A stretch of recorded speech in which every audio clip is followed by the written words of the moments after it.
Hey there, outlaw. Go ahead and have a seat, and we'll tell you today's story. My past is catching up to me, and I couldn't be more horrified. Written by Facemelter. Narrated by Akutabi. Somber Puppet. Matt Kyle, VA.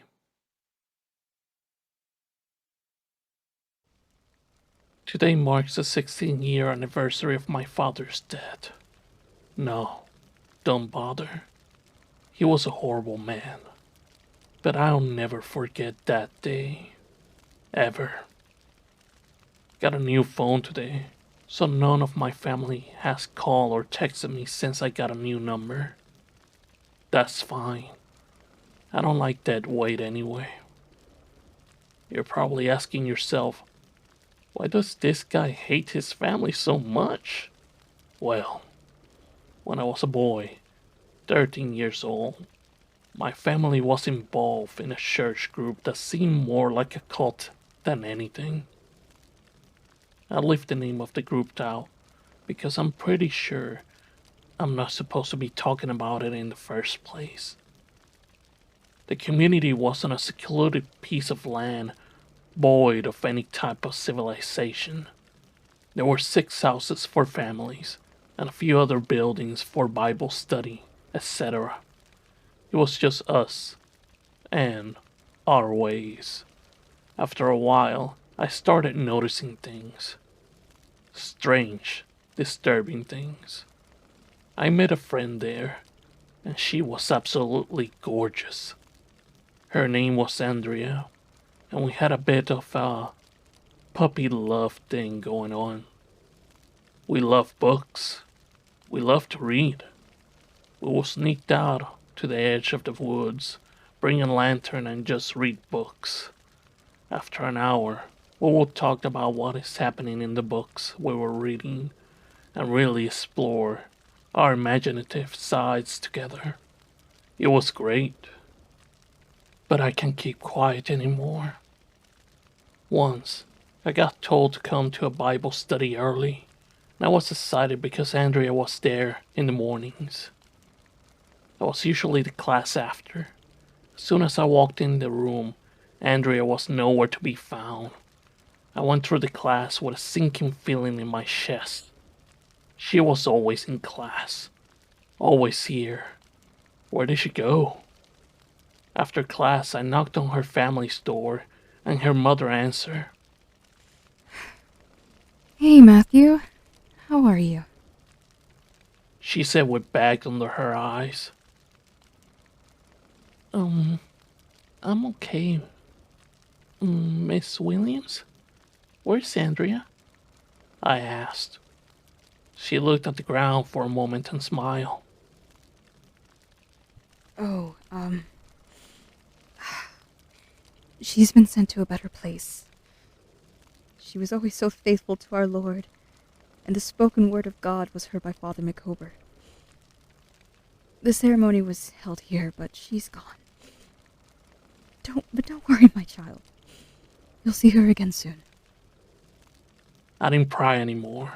I never heard of these ceremonies, but I have my suspicions. There are times in life where you find yourself unsure of what comes next. That's who I was when I was with this group. God kid, if you will.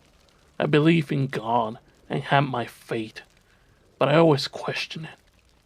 They welcome me with open arms, don't get me wrong, but still, I always wonder what came next. It got to a point where I kept getting dirty looks from the members, even my parents. One night I was sleeping in my room and was awoken to my parents, Andrea's parents, and our pastor, bounding my arms and legs to my bed, and all in unison were uttering some strange chanting. They tried to perform an exorcism on me. It was actually brutal. The pastor had a whip and a small bottle of liquid. The pastor had a scar under his left eye and bright, piercing blue eyes. He was wearing a black robe, and underneath was a typical outfit a pastor would have. Black and downright creepy. The whip had one of those sex toys look to it, and he struck me over and over and over. The small bottle was filled with a clear liquid that wasn't holy water. It was most likely hydrochloric acid to give in the effect that I was being burned by holy water. I still have marks and bruises to this day. He didn't use it too much, but still, it burned worse than anything I've known. At the time, you couldn't possibly understand what I felt in that moment. It felt like absolute hell. It's funny. You'd think a holy ground wouldn't make you feel that way. My mother finally had enough of me crying and screaming in absolute agony.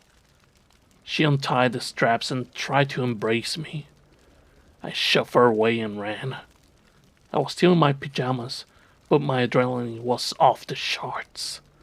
I ran all the way to the woods where I would read with Andrea, and I kept running. Finally, I tripped over something. It was hard, and it made my bare foot bleed. I looked to the source, and it was broken pieces of cement. That's when it all hit me like a freight train. Turning my head more and squinting my eyes in the dark, I was surrounded by headstones. The names on the headstones were some of the children that were here before and with me. I got up in a panic and tried to compose myself. Then I saw them. 2 headstones side by side. Andrea Williams and mine. I looked behind me towards the community because I heard something. I could see bright orange lights moving to my position. It was them, coming for me, to put me in a grave. I grabbed a piece of cement as a weapon and hid behind a tree. I waited unsure of where to go and what to do. Just gripped up pieces of headstones like it was the only thing in my life. In all honesty, it was. A single orange glow began approaching me, and I kept one eye around the tree to see my father in the makeshift graveyard calling for me. Matthew! Get out here right now! I know you're out there! Heart palpitating at this point, I gripped a piece of cement until blood was drawn. Son, you're tainted. You cannot be here anymore. We're going to send you to paradise to have a talk with your maker. Only then will you be cleansed of your filth! I clenched my teeth. He was right there. Literally within 10 feet. The glow of the fire was illuminating everything around me, and it was only a matter of time before he found me and had me killed. This is where everything began to make sense, though. I knew what I had to do. I waited just a moment longer, and right as my father made it right by the tree I was hiding behind, his face was right there, and I slammed a piece of cement into his face. Before the flame was dropped from his grip, he screamed and blood was everywhere. He was writhing on the floor, and eventually he rolled into the fire accidentally. I watched my father burn alive until there was nothing but a charred corpse. The fire began spreading, and I ran into the woods and away from the growing flames. I had no more time to stand there and take in what I had just done. Eventually, I made it up some hills. It wasn't easy, but I ended up towards the road that meets the edge of the other side of the woods. Glancing behind me, I took one look back and found smoke rising in the distance. There was an opening in the trees, and I looked down at the community. All I could see was fire, and I had a pretty clear view of the entire area. The fire was an intense show of power, and right above it was something insane. I know it's going to sound crazy, but I saw a silhouette of a skull with two great horns in the smoke above the fire, purging everything in sight. I ran more and more until my legs gave out and was just laying on the side of the road like roadkill. Eventually, I blacked out. I woke up in a hospital and was interrogated by police. Despite my injuries and burns linking to the hydrochloric acid traces in my wounds, they believe every word I said. And the reason why is because they've been looking for our pastor. They also found the remains of that graveyard. Those poor kids. Apparently, Father Macumber went by a different identity. I told them the name I knew him by, but they had no records of that identity. They claim he was worshipping something straight out from a black magic book, and they claim it was satanic. But I knew better. I knew Satanism isn't really used for harming others. Sure, I heard of sacrifices, but with just about every religion there's always something stated that sacrifices have to be made. I asked them if they found him there or if he was dead from the fire. They say they didn't recover a body. The fire burned everything. My mom tried visiting me, but I told her to fuck off, and that I never wanted to see her again. She cried. But I have no sympathy for someone who willingly will sacrifice their son to a quote-unquote God. She respected my wishes and left. I have visitors. Some friends from school and an ex-girlfriend came to visit as well. An old middle school friend of mine and his family said they would adopt me and I could start a new life. I wanted nothing to do with my family. None of them. I'm extremely hopeful for my situation now. As I said, it's been 16 years. It's behind me now. But something happened recently that made me write this. Something terrible. I was walking home from hanging out at a friend's house, and it was about 7:30 p.m., so the sun was about to set. I was listening to music in my headphones when my phone began malfunctioning. The music stopped, and all I heard was crickets and cars in the far distance. I looked at my phone, and there was something off about it. It looked like a video was trying to play, but the pixels weren't forming anything clearly. After a moment, I could see a hand. Then the hand clenched into a fist and pointed a finger to me, then slowly shifted to my right, as if the hand was pointing behind me. I kept staring at this strange image, and then my phone got extremely hot, and I could see something form. It was a person with long, beautiful blonde hair. The face came into view, and I gasped, almost dropping my phone. It was her, Andrea, telling me something from the other side.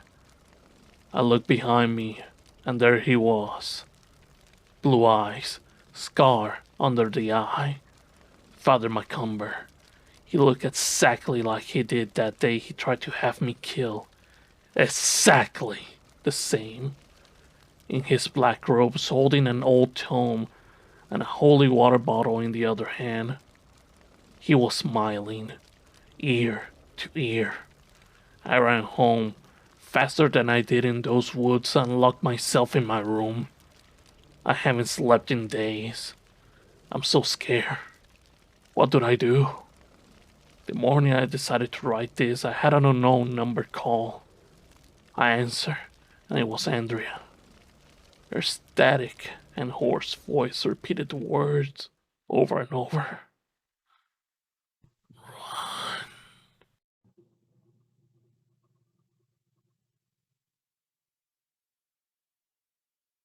And that's today's story outline. Hope that you like it. Make sure to leave a comment and a like. And check out the links for both Summer Puppet and my Kyle VA. And like always, I see y'all on the wasteland.